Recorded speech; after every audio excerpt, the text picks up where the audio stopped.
So, DMZ is the most perfectly designed and balanced game that ever was and has been and ever will be. It has reached peak perfection and nothing needs to be changed. Well, obviously this is a lie and the game still needs some changes to be really great. And DMZ is a lot of fun and I am enjoying it a lot, however, it is in beta and there are still some issues. But on the other hand, this game does have a lot of potential to be great. And I'm not going to sit here and simp for the game, but at the same time, I'm also not going to trash on it as it is in beta, and it's also a Call of Duty franchise game. So look at that how you will. Now, Season 2 has brought a bunch of updates to the game that included AI balances, which really didn't happen. A new map, new faction, the ability to carry some new items out of the game for missions, new bosses, and updated missions that are more balanced. Now, the AI thing was not adjusted very well at all at first.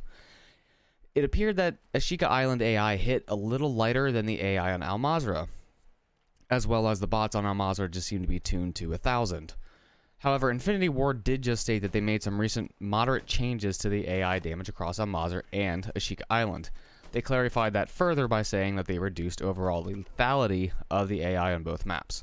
So these are all good changes now that have been completed, but I'm impatient to be honest with you. Are you also impatient for DMZ content? If so, be sure to like and subscribe to this channel to get updates on any new DMZ guides and content as it is being uploaded. Also be sure to like the video because you know you do. So the first thing I'm wanting to see and hope we see either later this season or in Season 3 is the dynamic weather option. This option was hinted for Warzone 2 and DMZ at our first initial glimpses of the release of this game, but has yet to be mentioned much at all since the initial release. This game mechanic could make things very interesting, like a tornado spawning in a section of the map that makes you either decide to shelter in place or continue and fight other AI and operators while the tornado is ongoing and you have to be in a safe area. Or you could take the option of running to a safe spot on the map and waiting the tornado out. We could also have to deal with things like sandstorms or zone flooding.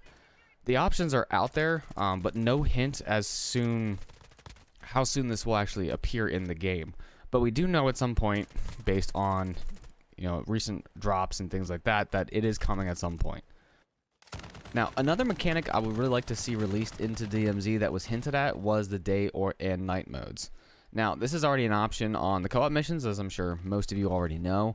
This was another hinted topic for DMZ, and again, I feel like this would add some more depth and stealthiness to the game that could be a lot of fun, but also really chaotic. I mean, imagine full-on gun battles at night with everyone using tracer rounds. Seems kind of like a Star Wars blaster battle in the desert.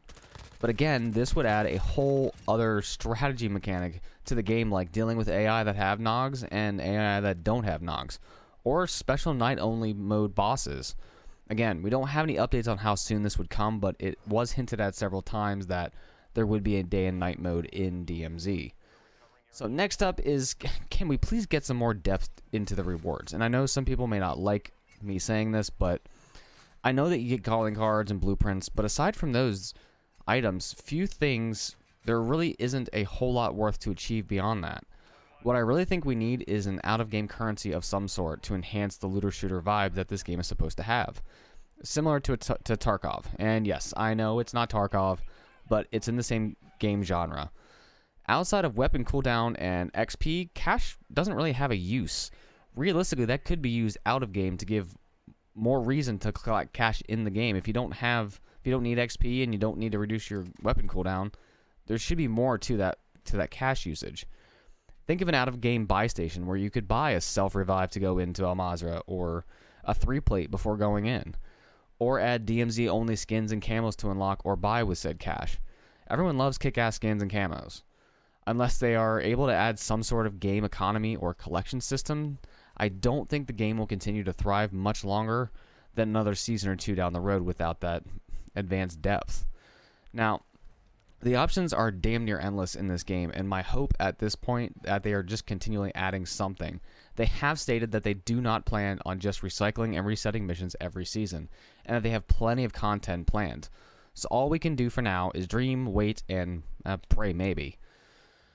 So, thanks so much for watching. Let me know down in the comments down below what you want to see added into DMZ. And until next time, stay frosty, and we'll see you in the DMZ.